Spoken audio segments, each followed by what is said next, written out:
name is Laz. I'm half Puerto Rican and half Cuban. I'll steal your wallet and then I'll give it back to you. That's how we do. My mom's Puerto Rican. Latina moms, they're like drug dealers for food. They push food on you. They love pushing food on you. I got chicken, I got fried chicken. You know, they push the food on you. You know, I come home, you want to eat something? I'm like, no, Mom. I'm fine, thank you. I just ate with some friends, thank you very much. Okay. Are you sure you want to eat something? I'm like, Mom, I cannot digest any more food. Thank you very much. Okay. But why bring a little bit of rice? You want some rice? Mom, I cannot eat. Is this how you treat your mama? Then you feel all guilty now? All right, Ma, you know, fine. Bring me so I can eat something. Bring me something to eat. Well, Jesus Christ, now I gotta cook something. What is wrong with you? I got a Cuban father. Cuban fathers are very strict. You know, as a kid, I'd be like, Daddy, I want that toy truck. You want that truck? Build it yourself. And don't call me Dad in public. Okay, Pedro. It's like growing up with chubby Scarface. Like, what are you doing? Huh? What are you doing? Why are you eating my Capitan Crunch for, huh? Huh? Can never get anything past the Cuban fathers. Like, Daddy, I'm hungry. In Cuba, we didn't have food. Like, what? We used to have to hunt turtles for food. They're much faster in Cuba. I'm like, what are you talking about? You know, you kids got it easy. You kids got it easy these days. Let me tell you something, you ungrateful little bastard. Let me tell you something. I came to this country on a freaking saltine cracker. Okay? I floated over here on a freaking saltine cracker. There was 80 of us on this cracker. But I survived because I was in the middle. Saltine crackers are comprised of two things. Salt and things. What are you talking about? How's everyone doing tonight? This is good. I'm here. You're welcome. It's good to be here, guys. It's exciting. I'm from Michigan, and you know, it's just as annoying as it sounds. It's good to be anywhere where people don't care about hunting. Like, that's way too popular there, you know? And I'm not very outdoorsy, you can tell. So I don't really get along with the hunting, but hunting's a weird hobby. It's like one of the only hobbies that you wear, you know? Like, you can spot them. Like, if you're really into hunting, you wear camouflage, you know? Not that I guess if you're really into sports, you wear a jersey, you know? Or if you're really into financial stability before you get married, you wear a condom. And those are the only ones I can think of.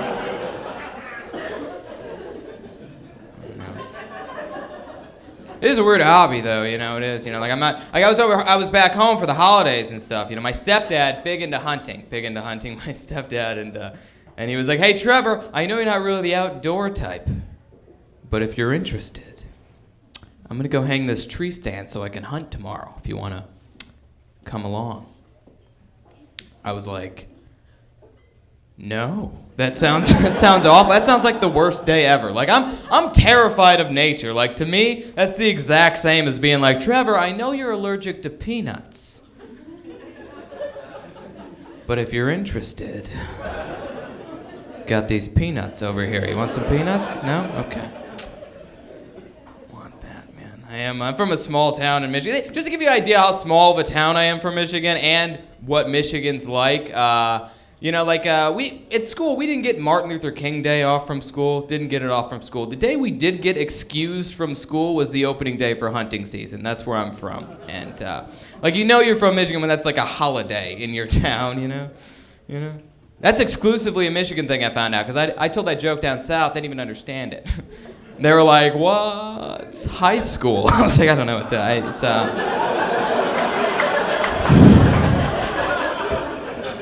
it's the building where you buy your weed. You know where it is. So they just opened up the Bill Clinton Library. Yeah, where every book's a pop-up book. It's the only presidential library you can buy a thong at the gift shop. And those gas prices suck, don't they? Come on, I saw a pimp driving a Ford Focus. I had a drive-by in a Razor scooter. Saw some guys carpooling in a high-speed chase. I saw Schwarzenegger driving a hybrid. Schwarzenegger's a freak, isn't he? Come on, he said he's going to clean up the economy. He still owes me $850 for Last Action Hero.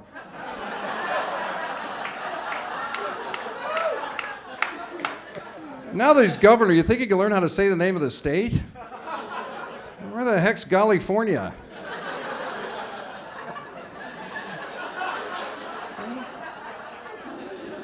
Come on, even illegal aliens are like, dude, speak English. Come on, bro.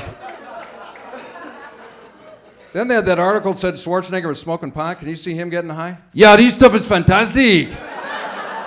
Yeah, give me the Cheetos now. It's the cops, get down. That was Ariana Huffington, if you're keeping score. One guy got that, thank you. What else is going on? Well, I think we need a car chase channel, right? They put those car chases on every channel anyway, don't they? It's like Channel 7, the suspect is on the 405, Telemundo, El 405. That's right, I'm watching Telemundo. I don't know what the hell they're saying, but those girls have nice chi-chis. You know what's funny about coming out to a comedy club and you guys are all cold, you have your jacket? What's funny about the jacket is that you'll call your seat with a jacket, you put your jacket down, and then you walk away. Like the jacket is some kind of invisible force field, like the jacket cannot be penetrated. But you never see somebody putting their shoe down. Hey Justin, why'd you put your underwear across those two chairs? Because I'm sitting there, that's why. That's how I call my seat in church. That's what I do. I put my dirty underwear down. Those are my dirty, nasty, Fruit of the Loom Corvette streak underwear. That's what I do when I'm out at church. It's very sacred. Wouldn't it be funny if you go home and you find your wife cheating on you, you know, in your bed? You'd get mad. You'd be like, hey, you can't cheat on her in that bed. My jacket is there. I called that. You can't. That's my jacket there. My jacket, my wife, my bed. You go bang her on the couch like a real man, okay? Huh? There's all this talk about illegal immigration, about we should always put, build a wall to keep the illegal immigrants out. I don't think we should do that. Just put a bunch of jackets at the border. Little Miguel will be like, I guess I can't go in there. I'm not a member. No member only. No member only. And that's a pretty accent, but that's all I can do, San Jose. Watch out for your jacket. Now, everything's bad for you. What I like about this time of the year is I like going to Starbucks and getting those drinks, like the pumpkin spice and the gingerbread mocha. Those are good, right? But you can't use that name in front of every product just to sell a product. It works with Starbucks because it sounds like candy. But drugs are bad. Drugs are scary. Scary names. Methamphetamine, heroin, acid. Like heroin is a very scary name. But the moment you put pumpkin spice in front of it, that's just a delicious holiday treat. Hey, Justin, why are you feeling good today? Pumpkin spice heroin, bro. What about you? Gingerbread mocha methamphetamine. Right on. Right on. Justin, why are you doing acid on Christmas Eve? Because it's butternut. That's why. I like butternut. Don't judge me. You are not my pastor. You can't. But I'm single, so I had to bring a date to this last wedding. And I will tell you, that is a no-win situation. Because before we even got to the church, my date is nagging.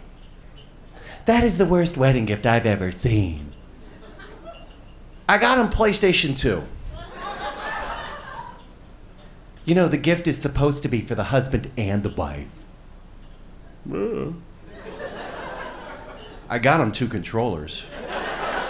She can watch us play anytime she wants. But when you get to the church with the date, all the married people start in on you. It's like you guys are on commission. So, when are you getting married? When are you gonna step up to the altar? When are you gonna ride the pony of holy matrimony?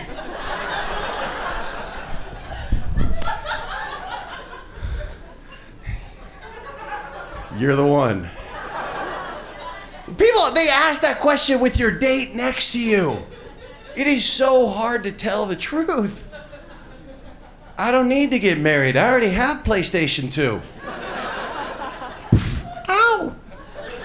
And like my date, like when I brought her, I made it clear it was casual. Okay, it was a casual date. And she was cool with that until she saw the bride. Because then she changed. She saw her ring and it got ugly. Oh. Precious wants her own rings.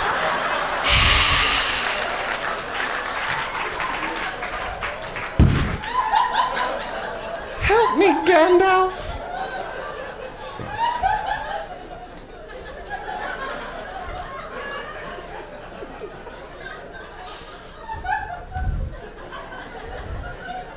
Are you a hobbit? What is that noise?